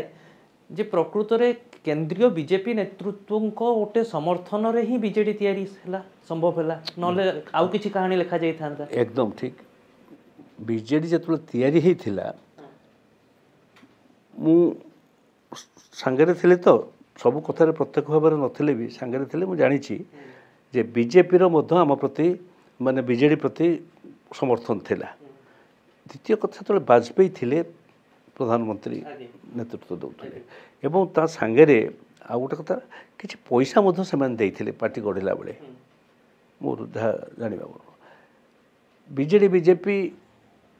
ଭିତରେ ସମ୍ପର୍କଟା ଗୋଟେ ରାଜନୈତିକ ପ୍ରକ୍ରିୟାର ସମ୍ପର୍କ ଥିଲା। କେହି କାହାର ଅଧସ୍ତନ ନଥିଲେ, କିନ୍ତୁ ପରବର୍ତ୍ତୀ କାଳରେ ବିଜେଡ଼ିଟା ବିଜେପିର ଅଧସ୍ତନ ହେଇଗଲା। ଆଚ୍ଛା, ବିଜେପି ଯାହା କାର୍ଯ୍ୟକାରୀ କରିବ, ନିଷ୍ପତ୍ତି କରିବ, ବିଜେଡ଼ି ତାକୁ ଇଚ୍ଛା ଥାଉ ନଥାଉ ଗ୍ରହଣ କରିବେ ମେମ୍ବରମାନେ। କିନ୍ତୁ ଅଲ୍ଟିମେଟଲି ଆମେ ଦେଖିବା ତ ଗୋଟେ 24 ବର୍ଷ ଧରିକି କ୍ଷମତାରେ ରହିବା, ଆପଣ ଯେଉଁ କଥା ଟିକେ ସମୟ ପୂର୍ବରୁ କହିଲେ ଯେ ବିଜୁ ପଟ୍ଟନାୟକ ଉଦାହରଣ ଦେଇ କହିଲେ ଅନେକ ଆଞ୍ଚଳିକ ଦଳ କଥା, କେହି ତିଷ୍ଠି ରହିପାରିଲେନି। ବିଜେଡି କିନ୍ତୁ ଏତେ ବର୍ଷ କେମିତି ତିଷ୍ଠିକି ରହିଲା? ଦୁଇଟା କଥା, ଯୋଡ଼ାଏ କଥା। ଗୋଟାଏ କଥା ହେଉଛି ନବୀନ ପଟ୍ଟନାୟକ ଏକ ଲୋକଙ୍କ ଭିତରେ ଜମା କୌଣସି ଭାବରେ ଏକ ଚର୍ଚ୍ଚିତ ବ୍ୟକ୍ତି ନଥିଲେ। ଚର୍ଚ୍ଚିତ ବ୍ୟକ୍ତି ମାନେ ଖରାପ, ଏଇଟା ଯାଇଥିଲେ ମୁଖ୍ୟମନ୍ତ୍ରୀ କରୁନାହାନ୍ତି, ମୁଖ୍ୟମନ୍ତ୍ରୀ କରୁନାହାନ୍ତି କେହି କହୁନଥିଲେ। ସେ କହୁଥିଲେ 95 ଜରିଆରେ ଗଲୁ, କାରଣ ଇଂରେଜୀରେ ଲୋକ ତ ଓଡ଼ିଆରେ କହିବେ, ମୁଁ ତାଙ୍କୁ ବୁଝେଇବି ବା ସେ ଗଲା ପରେ ମୁଁ ତାଙ୍କୁ ବୁଝେଇବି। ଲୋକଙ୍କର ଧାରଣା ହେଉଥାଏ ଯେ ନବୀନ ବାବୁ ସବୁଠାରୁ ବଡ଼ ଇନୋସେଣ୍ଟ ଲୋକ, ନବୀନ ବାବୁ କିଛି ଜାଣନ୍ତି ନାହିଁ, ଯାହା କିଛି କରୁଛନ୍ତି ଏଇ ଯେଉଁ ନେତାମାନେ ଅଛନ୍ତି ଏଇମାନେ ତାଙ୍କୁ ବିଭ୍ରାନ୍ତ କରୁଛନ୍ତି। ଏବଂ ସିଏ ମଝିରେ ମଝିରେ କିଛି କିଛି ନେତାଙ୍କୁ ମଧ୍ୟ ବାହାର କରିଦିଅନ୍ତି, ଲୋକଙ୍କୁ ଦେଖାଇବା ପାଇଁ ଯେ ଇଏ ଖରାପ କାମ କରୁଛନ୍ତି ବୋଲି ବାହାର କରିଦିଅନ୍ତି। ସେଇଟା ହିଁ ଥିଲା ତାଙ୍କର ସବୁଠାରୁ ପଜିଟିଭ୍ ଗୁଣ। ହଠାତ୍ 24 ବର୍ଷ ପରେ କାହିଁକି ସରକାର ଭାଙ୍ଗିଲା ବୋଲି ଆପଣ ଭାବନ୍ତି? ବରିଷ୍ଠ ରାଜନେତା ଭାବରେ ଆପଣଙ୍କର କ'ଣ ଆକଳନ ରହିବ? ଭାଙ୍ଗିଲାନି, ସରକାର ଭାଙ୍ଗିନାହିଁ, କେହି କିଛି ସେ ସମର୍ପି ଦେଇଯାଇଛନ୍ତି। ମୁଁ ଲେଖିଛି ମୋ ବହିରେ, ଆଜି ମଧ୍ୟ ନିଶ୍ଚିତ ତାଙ୍କ ଲୋକମାନେ ବିଶ୍ୱାସ କରିବେ କି ନ କରିବେ, ଏଥରକ 18ଟା ସିଟ୍ ସିଏ ଯାଚିଲେ 16ଟା, ଇଏ ମାଗିଲେ 18ଟା, ସେ ଯାଚିଲେ 16ଟା ସିଟ୍ ବିଜେପି ବାଲା। ଆଙ୍କ ଭିତରେ ଗୋଟେ ଭିତିରିଆ ଗଠବନ୍ଧନ ହେଇଥିଲା। ତେଣୁ ଯାହା ହଉ 16-18 ଭିତରେ ପାର୍ଲାମେଣ୍ଟରେ ରହିଲା, ଆସେମ୍ବଲି ଆଙ୍କର ରହିବ। ଏଣୁ ଆଙ୍କ ଭିତରେ ଗୋଟେ ବୁଝାମଣା ଭିତରେ ଇଏ ଦୁଇ ଜଣ ଯାକ ବିଜେଡ଼ି ବିଜେପି ଇଏ ନିର୍ବାଚନ ଲଢ଼ିଲେ। କିନ୍ତୁ ଅବସ୍ଥା ଚକ୍ରରେ ଯେତେବେଳେ 18ଟା ସିଟ୍ କି ପାର୍ଲାମେଣ୍ଟକୁ ଦେଇଦେଲେ, କମ୍ପ୍ରମାଇଜ୍ ହେଇଗଲା, ନ୍ୟାଚୁରାଲି ଭୋଟଟା ଚାଲିଗଲା। ଆଉ କ'ଣ, ଯାହାର ପ୍ରଭାବ ବିଧାନସଭା ନିର୍ବାଚନରେ ବି ପଡ଼ିଲା, ଅର୍ଥାତ୍ ଲୋକସଭା କ୍ଷେତ୍ରର ପ୍ରଭାବଟା ବିଧାନସଭା କ୍ଷେତ୍ରରେ ପାର୍ଲାମେଣ୍ଟକୁ ଦେଲେ, ଆସେମ୍ବଲି ତ ଦେବେ ନା। କିଛି ତଫାତ ରହିବ, କିନ୍ତୁ ଏତେ ଗୁଡ଼ାଏ ତଫାତ, 18ଟା ସିଟ୍ ନେଇଗଲା। ଆମ ବେଳେ କ'ଣ 12ଟା 9ଟା, ଆମେ 12ଟା ସିଟ୍ ନେଇଥିଲୁ ପାର୍ଲାମେଣ୍ଟକୁ, ସେ ନେଲେ 9ଟା ସିଟ୍ ଥିଲା ଯେତେବେଳେ ସେଇଟା ଘୋଷିତ। ଏଣୁ 12ଟା 9ଟା ଘୋଷିତ ହେଇକିରି ନ୍ୟାଚୁରାଲି ସେ ଅନୁସାରେ ସିଟ୍ରେ ଆସେମ୍ବଲି ସିଟ୍ ଆମେ ଅଧିକ ପାଉଥିଲୁ। କିନ୍ତୁ ଯେତେବେଳେ ଅଘୋଷିତ ହେଲା 18ଟା ସିଟ୍ ହେଇଗଲା ତାଙ୍କର। ସାର୍, ବର୍ତ୍ତମାନ ଆମେ ଦେଖୁଛୁ ଯେ ବିଜେଡ଼ି ଯଦିଓ କ୍ଷମତାରୁ ଯାଇଛି, କିନ୍ତୁ ମୁଖ୍ୟ ବିରୋଧୀ ଦଳ ଆସନ ବିଜେଡ଼ି ପାଖରେ ରହିଛି, ବିଜେପି ସରକାରରେ ରହିଛି। କିନ୍ତୁ ଦଶନ୍ଧିରୁ ଅଧିକ ସମୟ ଧରି ବର୍ତ୍ତମାନ ସମୟରେ କଂଗ୍ରେସ ନା ରାଜ୍ୟରେ କମ୍ବ୍ୟାକ୍ କରିପାରୁଛି ନା କେନ୍ଦ୍ରରେ କମ୍ବ୍ୟାକ୍ କରିପାରୁଛି, କାହିଁକି? କଂଗ୍ରେସ କେନ୍ଦ୍ରରେ କଥା ହେଇଛି, ଅନେକ ଦିନ ଧରି ଦୁର୍ବଳ ହେବାରେ ଲାଗିଥିଲା।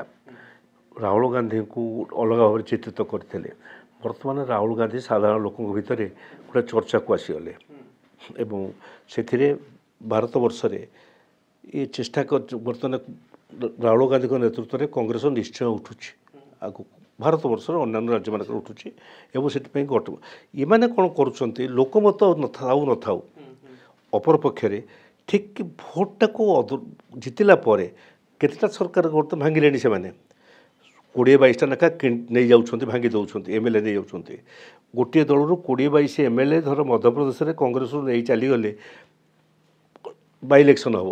सरकार गढ़ीदे बाय इलेक्शन रे साहाय्य कले पैसा ये सब लगे खर्च कले जितिले लोकमत सपक्ष ना केबे कौन भोट रे 14 कंटेक्स्ट देखा कांग्रेस सपक्ष लोकमत अछि ओडिशा कंटेस्ट रे बीजेडी बीजेपी जो दिन पर्यंत परस्पर लड़ाई करुँच से दिन पर्यंत कांग्रेस को अलग रखाई कारण उभयंकर उद्देश्य जे कांग्रेस दूरे की रहू कांग्रेस दूरे की रखापी लोके जो बीजेडी छाड़ुंट से पलि जाऊँच बीजेपी पाखक जो बीजेपी छाड़ुंट से भाव से लड़ाई भी कर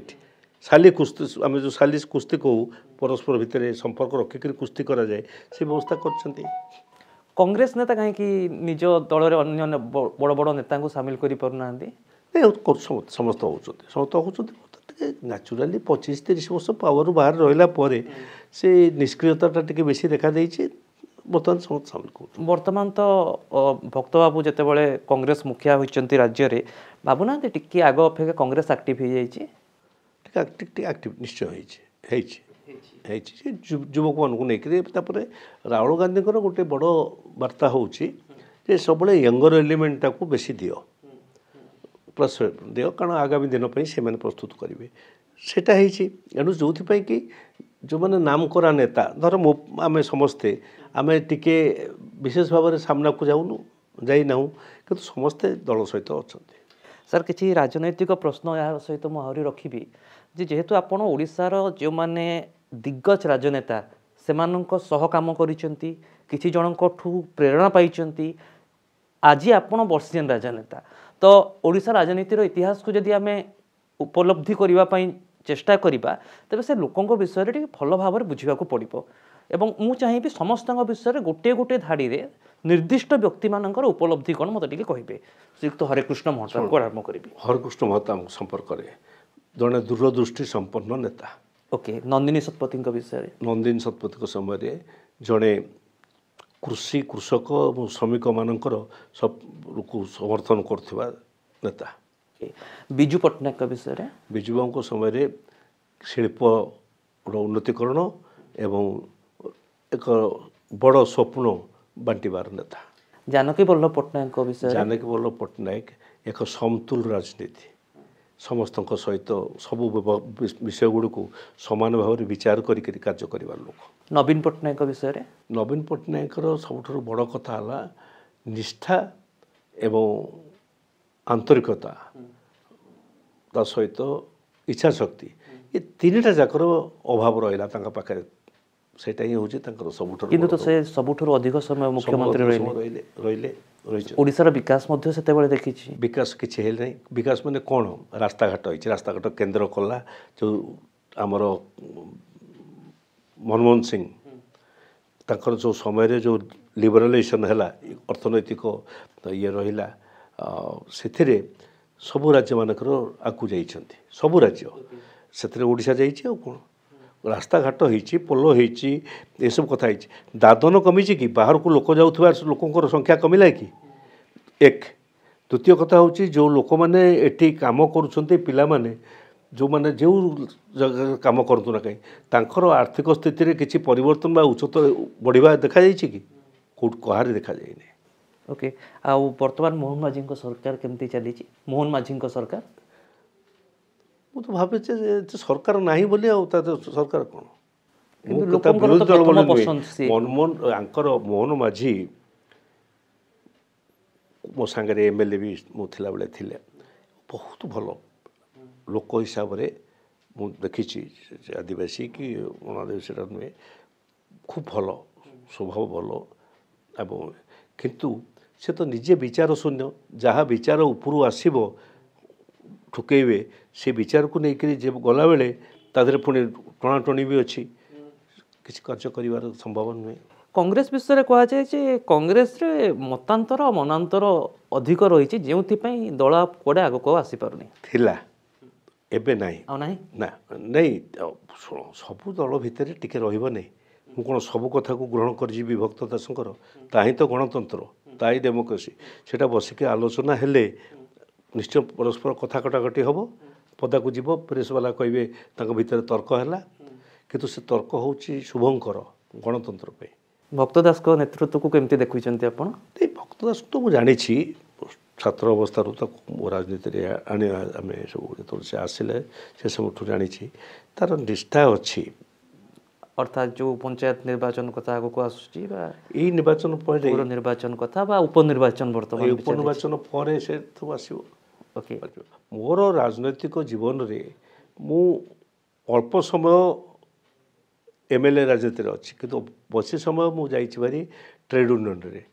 ଶ୍ରମିକମାନଙ୍କ ସାଙ୍ଗରେ ମୁଁ ବିଭିନ୍ନ ସମୟରେ ବିଭିନ୍ନ ରାଜନୀତିରେ ଯାଇଛି ଯେଉଁଥିପାଇଁ କିନ୍ତୁ ରାଜନୈତିକ କ୍ଷେତ୍ରରେ ମୁଁ ସମସ୍ତଙ୍କ ପାଖରେ ରହିବା ପାଇଁ ସବୁବେଳେ ଚେଷ୍ଟା କରିଛି ଯଦି ରାଜନୀତିରେ ଦେଖାଯାଏ ଆପଣ ରାଜନୀତିରେ ବେଶ ସଫଳ କିନ୍ତୁ ନିର୍ବାଚନୀ ରାଜନୀତିରେ ବୋଧହୁଏ ଆପଣ ଭାବନ୍ତି କି ଯେ ଯେତିକି ସଫଳତା ଆପଣ ପାଇବା କଥା ପାଇପାରିନାହାନ୍ତି ନାଇଁ ଛିଡ଼ା ହେଇଥିଲି 4-5 ଥର ଜିତିଛି 3 ଥର 2 ଥର ହାରିଛି ଏଣୁ ସେଥିରେ କିଛି ସଫଳତା ବିଫଳତା ଭିତରେ ରହିଛି ଏବଂ ଭୋଟ ମଧ୍ୟ ଅଧିକ ପାଇଛି ସବୁଥରକ ଭୋଟ ଅଧିକ ପାଇଛି କିନ୍ତୁ ଯେଉଁ ତୃପ୍ତି ଯେଉଁ ସାଟିସ୍ଫ୍ୟାକ୍ସନ୍ ମଣିଷକୁ ମିଳେ ମୁଁ ସବୁ କ୍ଷେତ୍ରରେ ମୋତେ ଲାଗୁଛି ମୁଁ ସଫଳତା ପାଇଛି ମୁଁ ଯେଉଁଠି ଅଛି ମୁଁ ଟ୍ରେଡ୍ ୟୁନିୟନରେ 25 ବର୍ଷ ରହିଲି ଶ୍ରମିକମାନଙ୍କ ଭିତରେ ଅତ୍ୟନ୍ତ ରିସ୍କର ସହିତ କାମ କରିଛି କେତେବେଳେ ମର୍ଡର କେସ୍ରେ ପକାଇବାକୁ ଚେଷ୍ଟା କରାଯାଇଛି କେତେବେଳେ ବିଭିନ୍ନ ଭାବରେ କିନ୍ତୁ ମୋର ସଫଳତା ମୁଁ ଯଦି ବିଶେଷ ଭାବରେ ଆତ୍ମତୃପ୍ତି ପାଏ ତାହେଲେ ମୁଁ ଶ୍ରମିକମାନଙ୍କ ସାଙ୍ଗରେ କାମ କଲାବେଳେ ଅର୍ଥାତ୍ ବିଧାୟକ ଭାବରେ ବା ମନ୍ତ୍ରୀ ଭାବରେ ଆପଣ ଯେତିକି ଖୁସି ପାଇନାହାନ୍ତି ଶ୍ରମିକ ନେତାଙ୍କରେ ଖୁସି ପାଇଛନ୍ତି କାହିଁକି ତାର କାରଣ ହେଉଛି ସେମାନଙ୍କର କୌଣସି ଆବିଳତା ନାହିଁ ନେତୃତ୍ୱକୁ ଗ୍ରହଣ କରିବାରେ ଅନ୍ୟ କ୍ଷେତ୍ରରେ ଦେଣ ନେଣର ବ୍ୟବସ୍ଥା ଧର ଗାଁକୁ ଯାଇଛି ମୋତେ କହିଛନ୍ତି ଯେ କେନାଲରେ ପାଣି ଦେବା ପାଇଁକି ମୁଁ କେନାଲରେ ପାଣି ଦେବା ପାଇଁକି ଡେରି କରିଦେଇଛି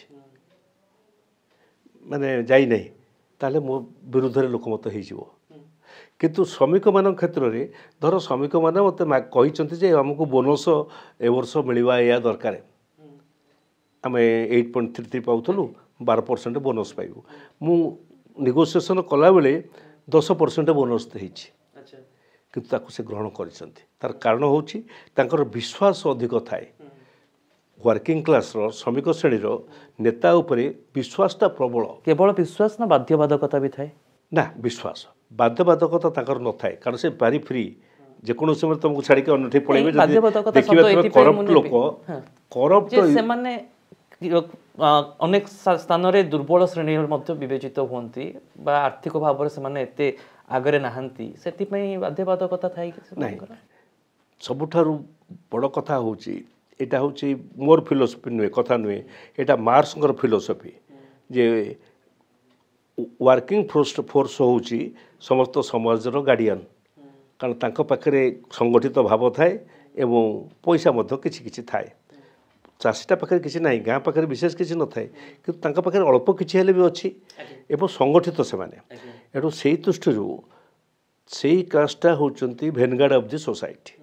ତାକୁ କୁହାଯାଉଥିଲା ସେତେବେଳେ କହୁଥିଲେ ଭେନଗାର୍ଡ଼ ଏଇ ଯେଉଁ ସମାଜର ଇଏ ହେଉଛନ୍ତି ରକ୍ଷଣଶୀଳ ସେଇଥିପାଇଁ ମୁଁ ଚାଷୀମାନଙ୍କ ସାଙ୍ଗରେ ଆନ୍ଦୋଳନରେ ରହିଛି ଚାଷୀ ଆନ୍ଦୋଳନରେ ସଫଳତା ବି ପାଇଛି ମଞ୍ଜୁର ଆଜି ଯେଉଁ ମଞ୍ଜୁର ଯୋଜନା ହେଇଛି ଆଠମଲ୍ଲିକରେ ତାକୁ ମୁଁ ପଡ଼ି ରହିକିରି ଆନ୍ଦୋଳନ କରିକିରି ସେ ଯୋଜନା କରାଇଛି ଅନେକ ଚାଷୀ ଆନ୍ଦୋଳନ ଯୋଜନା ସଫଳ ହୋଇଛି ଶ୍ରମିକ ଆନ୍ଦୋଳନ ଯୋଜନା ସଫଳ ହୋଇଛି ମୁଁ ମଧ୍ୟ MLA ହେଲାବେଳେ ଯାହା ସବୁ ସଂକଳ୍ପ ନେଇଥିଲି ସବୁଗୁଡ଼ିକ ପ୍ରାୟତଃ ମୋ ଏରିଆରେ କରାଇଛି କିନ୍ତୁ ଅବଶୋଷ ହେଉଛି ଯେଉଁ କଥା ଗୁଡ଼ିକ ତାଙ୍କ ପାଇଁକି ଲାଭରେ ଆସିବ ତାଙ୍କୁ ବେଶୀ ବୁଝେଇ ହୁଏ ନାହିଁ ଗାଁ ଭୋଟରମାନଙ୍କୁ ଏପର୍ଯ୍ୟନ୍ତ ମଧ୍ୟ କାରଣ ହେଉଛି କଥାଟା ହେଉଛି ଏଇଆ ଧର ମୋ ହାତରେ MLA ଲ୍ୟାଡ୍ ଅଛି ମୁଁ MLA ଲ୍ୟାଡ୍କୁ ନେଇକରି ଖର୍ଚ୍ଚ କରିବି ଯଦି ଚେକ୍ ଡ୍ୟାମ୍ଟେ କଲି ବୋହି ଯାଉଥିବା ପାଣିକି ଅଟକେଇବି ତାହେଲେ ସେ ଚାଷୀମାନଙ୍କ ପାଖକୁ ଯିବ ବିଲକୁ ପାଣି ଯିବ କିନ୍ତୁ ଲୋକେ କହିବେ ଆମ ଠାକୁର ଘରକୁ ପଇସା ଦିଅ ଠାକୁର ଘରୁ ପଇସା କ'ଣ ସେ ଲୋକଙ୍କର ଟିକେ ଏକ୍ସପେକ୍ଟେସନ ଅଧିକ ରହିବ। ଏକ୍ସପେକ୍ଟେସନ ନୁହେଁ, ସେ ଯେଉଁ ହିସାବ ଭୁଲ ଭଟକା କରନ୍ତି। ସେଇଟା କଲେ ଏଇଟା ସର୍ବକାଳୀନ ଲାଭ ମିଳିବ। ଠାକୁର ମନ୍ଦିର କଲେ କ୍ଷଣିକ ପାଇଁକି ଯିବେ, ଠାକୁର ମନ୍ଦିରରେ କେତେ ସମୟ ପୂଜା କରିବାକୁ ଯିବେ, ବସିବେ ଟିକେ ଆସିବେ। ସେଇ ଦୃଷ୍ଟିରୁ ମୁଁ ଅନେକ ସମୟରେ ଏଠି ଲୋକଙ୍କ ସାଙ୍ଗେ ତର୍କ ହେଇଛି ଯେ କାହିଁକି ତୁମେ ଏଇ ପଇସା ନେଇକରି କରୁନ, ଚେକ୍ ଡ୍ୟାମ୍ଟେ କରୁନ, ଗୋଟେ ଲିଫ୍ଟ ଇରିଗେସନ୍ ପଏଣ୍ଟ କରୁନ, ମୁଁ ଦେବି ପଇସା। କିନ୍ତୁ ଏଠି ଆଙ୍କ କ୍ଷେତ୍ରରେ, କୃଷକ କ୍ଷେତ୍ରରେ ତା କରିବାକୁ ପଡ଼େ ନାହିଁ। আচ্ছা স্যার, অনেক ঘটনা আপনার জীবনের ঘটিথিব, রাজনীতিরে অনেক সফলতার কথা তো আলোচনা কলে, কিন্তু যদি শ্রীযুক্ত পঞ্চানন কানুনগোଙ୍କୁ প্রশ্ন করা যায় যে কেউ ঘটনা রাজনীতিরে আপনার সবুঠার অধিক অবশোষ আনিদেছি? ମୁଁ କୌଣସି ପୁରସ୍କାର କେବେ କେଉଁଠି ପାଇନାହିଁ ବା ଚାହିଁ ନାହିଁ। ବହି ଲେଖିଛି, ମୋର ସାହିତ୍ୟ ରଚନା ପିଲାବେଳଠୁ ଆରମ୍ଭ କରି ଚାଲିଛି। ଶ୍ରମିକ ଆନ୍ଦୋଳନ କରିଛି, କୃଷକ ଆନ୍ଦୋଳନ କରିଛି, ୟାକୁ କରିଛି। କିନ୍ତୁ ମୋର ବଡ଼ ଅବଶୋଷ ହେଲା ଯେ ମୁଁ ଯାହା ଚାହିଁଥିଲି ରାଜ୍ୟ ସରକାରଟି ଗୋଟେ ଷ୍ଟେଟ୍ ପାର୍ଟି ଗଢ଼ିବ ଏବଂ ସେ ଷ୍ଟେଟ୍ ପାର୍ଟିଟାରେ ରାଜ୍ୟ ସରକାର ଚଳେଇବ, ଆମ ରାଜ୍ୟର ଏଇଆ ଡେଭଲପମେଣ୍ଟ ହେବ, ସେଇଟା ହେଇପାରିଲା ନାହିଁ। ଏଇ ଯେଉଁ ସରକାରରେ ମାନେ ନବୀନ ବାବୁଙ୍କର 24 ବର୍ଷ ସରକାରରେ ତାହା ହେଇପାରିଲାନି। ଅବଶ୍ୟ ମୁଁ ସେଥିରେ ଅଂଶୀଦାର ନଥିଲି ଆଉ, କିନ୍ତୁ ହେଇ ନପାରିବାର ଅବଶୋଷଟା ମୋ ପାଖରେ ଅଛି। ଆଉ ସବୁଠାରୁ ବଡ଼ ସଫଳତା କ'ଣ ବୋଲି ଭାବନ୍ତି? ମୋର ସବୁ କାର୍ଯ୍ୟରେ ଯେଉଁଠି ମୁଁ ରହିଛି ମୁଁ ସଫଳତା ପାଇଛି। ସେ ସଫଳତା ହେଉଛି କାକତାଳ ନ୍ୟାୟ। ମୁଁ କହିବି ନାହିଁ ଯେ ମୁଁ ଆଣିକି ଦେଇଛି ବା କେଉଁ ମାନେ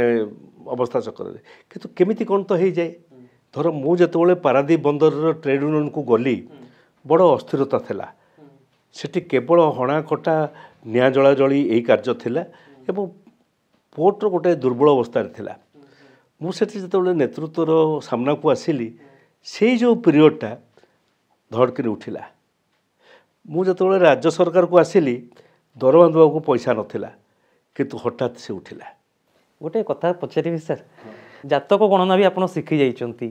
ପ୍ରକୃତରେ ଆଷ୍ଟ୍ରୋଲୋଜି ଉପରେ ଟିକେ ବିଶ୍ୱାସ କରନ୍ତି କି ଯେ ଆପଣଙ୍କର ସେମିତି ଗୋଟେ ଆପଣ ପାଖରେ କିଛି ଚମତ୍କାର ଅଛି ଯେଉଁଥିପାଇଁ ସଫଳତା? ମୁଁ ପ୍ରଥମେ କହେ ମୋର ନିଜର ଜାତକ ନାହିଁ, ମୋର ନିଜର ଜନ୍ମ ତାରିଖ ନାହିଁ ନା। ଏପର୍ଯ୍ୟନ୍ତ ବାଉଳା ଚଳା ହୁଏ, କାରଣ ଜନ୍ମ ତାରିଖ ଯାହା ଲେଖାଯାଇଛି ମୋ ସାର୍ଟିଫିକେଟ୍ରେ, ତାକୁ ଗ୍ରହଣ କଲେ ମୁଁ MLA ଛିଡ଼ା ହେଇପାରିନଥାନ୍ତି, କାରଣ ସେତେବେଳକୁ ମୋତେ 23 ବର୍ଷ ହେଇଥାନ୍ତା। ଏତେ କମ୍ ବୟସରେ ଛିଡ଼ା ହେବାର ବ୍ୟବସ୍ଥା ନାହିଁ। 25 ବର୍ଷ ନହେଲେ ଛିଡ଼ା ହେଇପାରିବ। କିଛି କେହି ପଚାରିଲେ ନାହିଁ, କାରଣ ମୁଁ ରାଜନୀତିରେ ଏତେ ପୁରୁଣା ହେଇଯାଇଛି ଯେ ଲୋକେ ଭାବିଲେ ଯେ ବୟସ୍କ ଲୋକ। ଆପଣ 23 ବର୍ଷ ବୟସରେ ବିଧାୟକ? 23 ବର୍ଷ କେତେ ମାସ ହେଇଥିଲା ମୋ ସେତେବେଳେ। ଆଚ୍ଛା, ଏଣୁ ହେଇଗଲି। ସତ୍ୟପାଠ ଦେବାକୁ ପଡ଼ୁନଥିଲା? ସେତେବେଳେ ନଥିଲା। ଯାହା ଥାଉ, ମୋତେ ତ କେହି ପ୍ରଶ୍ନ କରିବାକୁ ନାହାନ୍ତି ଆଉ, କାରଣ ମୁଁ ଗୋଟେ ଏତେ ପୁରୁଖା ନେତା ବୋଲି ବିଚାର କରିଦେଇଛନ୍ତି ଆଉ। ମୋର ଜାତକ, ମୋ ବୋଉ ବା ବାପା, ଯେଉଁମାନେ ବୋଉ ବାପା ତ ନଥିଲେ, ଚାକିରିରେ ଥିଲେ, ବୋଉ ଦେହ ଖରାପ ଥିଲା, ରୁଗ୍ଣ ଥିଲା, ସେ କରିପାରିନାହିଁ। ସେ ମୋତେ ଗୋଟିଏ ଆମ ଘରର ଯେ କୋଠିଆଣୀ ଥିଲା, ତାର ସେତେବେଳେ ଗୋଟେ ଝିଅଟିଏ ହେଇଥିଲା। ମୁଁ ବି ବହୁତ ରୁଗ୍ଣ ଥିଲି, ଏଣୁ ମୋତେ ସେ ତା କୋଳକୁ ଟେକି ଦେଇଥିଲା। ମୁଁ ଗୋଟିଏ ବାଉରୀ ଘର, ଆମ ଘରର କୋଠିଆଣୀ, ତାରି କୋଳରେ ବଢ଼ିଲି ପ୍ରଥମ ପିଲା। ଏଣୁ ମୋର ପିଲା ଏ ଯେଉଁ ଜାତକ ଫାତକ କରିବା ଏସବୁ କଥା କିଛି ନଥିଲା। କିନ୍ତୁ ଜାତକ ଏକ ଗଣିତ, ଏ ଇକୋନୋମିକ୍ସ ମ୍ୟାଥମେଟିକ୍ସର ଗୋଟେ ଅଂଶବିଶେଷ। ଗ୍ରହ ସ୍ଫୁଟ ବାହାର କରିବ, ଲଗ୍ନ ସ୍ଫୁଟ ବାହାର କରିବ, ଯଦି ଠିକ୍ ସମୟ, ଠିକ୍ କାଳ ଅପରା ଅପେରା ଆକୁ ସବୁ ଠିକ୍ କାଲକୁଲେଟ୍ କରିପାରିବ, ପରା ଅପରାକୁ ଠିକ୍ ଭାବରେ ସାମ୍ନା କରି ଆଣିପାରିବ, ସମୟକୁ କନଭର୍ଟ କରିପାରିବ, ତାହେଲେ ଜାତକ ସଫଳ ହେବ। ଜାତକର ଗୋଟିଏ ପାର୍ଟ ହେଉଛି ଗଣିତ ପାର୍ଟ, ଗୋଟିଏ ପାର୍ଟ ହେଉଛି ଫଳିତ ପାର୍ଟ। ଫଳିତ ପାର୍ଟ ହେଉଛି ଦଶା, ମହାଦଶା, ସମଦଶା। ସେ ଯେଉଁ ଦଶା, ମହାଦଶା, ସମଦଶା, ସେୟାକୁ କାଲକୁଲେଟ୍ କଲାବେଳେ ଜ୍ୟୋତିଷଶାସ୍ତ୍ର ମାନେ ବିଭିନ୍ନ ପ୍ରକାର କଥା କହିଥାନ୍ତି। ତୁମ ଶନି ଦଶା ପଡ଼ିଛି, ତାକୁ ଏହା କଲେ ଏହା ହେବ, କିନ୍ତୁ ଗଣିତ ପାର୍ଟଟା ହେଉଛି ସାଇନ୍ସ, ଯାହାକୁ ମୁଁ ବିଶ୍ୱାସ କରେ। ଓକେ ସାର୍, ଶେଷ ପ୍ରଶ୍ନ ରହିବ, ବର୍ତ୍ତମାନ କେମିତି ସମୟ କାଟୁଛନ୍ତି ଆଉ ରାଜ୍ୟ ପାଇଁ ଆଉ କ'ଣ ସ୍ୱପ୍ନ ରଖିଛନ୍ତି? ଲେଖୁଛି, ଯୋଡ଼ିଏ ମୋର ଚାଷ ଅଛି। ବର୍ତ୍ତମାନ ମୋର 2ଟା ଚାଷ ଅଛି। ଗୋଟେ ଚାଷ ହେଉଛି ବହି ଚାଷ, ପଢ଼ିବି, ଲେଖିବି,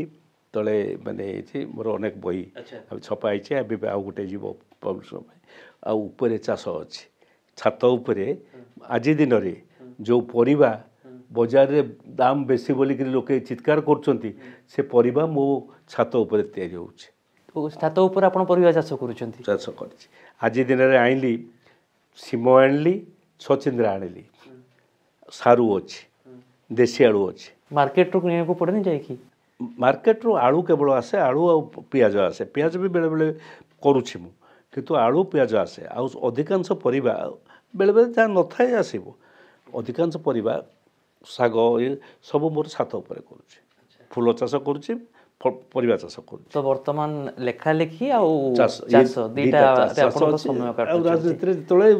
मीडिया बंधु माने आसिले तांक संगे बसी गपी आलोचना करबा आ कोन अच्छा बहुत बहुत धन्यवाद सर हमको समय देथिबा जको एवं ओडिसा राजनीतिर इतिहास रे कोन सब घटना घटिथिला आपण लोकन को सामना को आनिथिबा जको धन्यवाद सर नमस्कार।